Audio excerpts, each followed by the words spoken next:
Hello mga viewers! Ayon sa pinakabagong update mula sa Meta, bumaba ang kita ng ilang mga content creators. Ito ang mga dahilan. Una, pagbabago sa algorithm.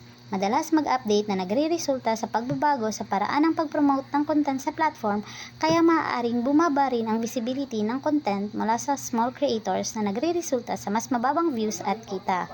Pangalawa, pagbabahagi ng kita sa ads o ang tinatawag na revenue ad distribution.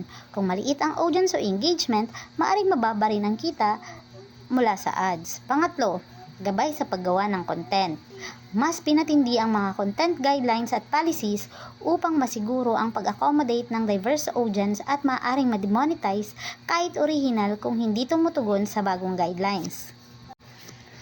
Pang-apat, marami at mataas na kompetisyon.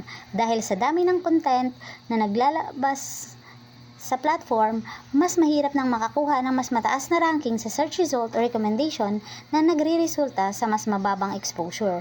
Pang-lima, audience engagement. Ang engagement rate gaya ng likes, comments, shares ay mas pinahalagahan sa bagong system.